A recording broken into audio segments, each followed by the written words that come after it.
ওই নাম রেখে কোনো লাভ নাই। নাম মুসলিম হতে পারে, কাম কিন্তু মুসলিম না।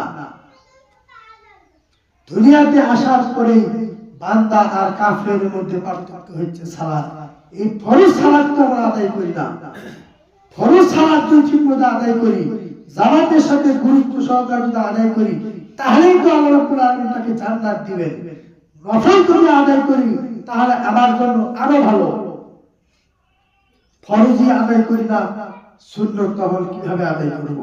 অথচ এই সুন্নত নফল আল্লাহ রাব্বুল আলামিন হিসাবের মাঠে যখন হিসাব করবেন, যখন আল্লাহ রাব্বুল আলামিন ফেরেশতাকে বলবেন, দেখো আমার বান্দার ফরজ সালাতের ঘাটতি আছে। আল্লাহ রাব্বুল আলামিন চান প্রত্যেক বান্দাকে জান্নাত দিতে। যেভাবে হোক, যে কোনো আমলের উসিলায় হোক, তাকে জান্নাত দিবেন। ফরজের ঘাটতি আছে, আল্লাহ রাব্বুল আলামিন ফেরেশতাকে বলবেন, দেখো আমার এই বান্দার নফল কোনো সালাত আছে কিনা।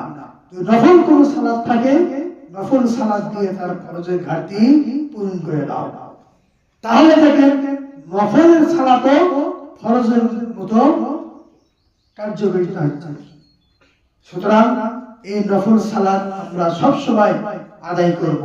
উম্মে হাবিবা থেকে বর্ণিত তিনি বলেন, রাসূল সাল্লাল্লাহু আলাইহি ওয়াসাল্লাম বলেছেন, মান সাল্লা 12 রাকাতান ফি ইয়াউমি ওয়া লাইলাতিন, যে ব্যক্তি দিন রাতে 12 রাকাত সুন্নাত সালাত আদায় করবে, বানাল্লাহু লাহু বাইতান ফিল জান্নাহ, তার জন্য আল্লাহ রাব্বুল আলামিন জান্নাতে একটা ঘর নির্মাণ করবেন।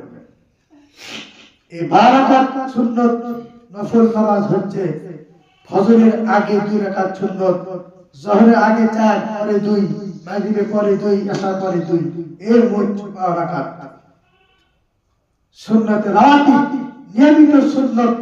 এই সুন্নাত যে আদায় করবে সে জান্নাতে যাবে।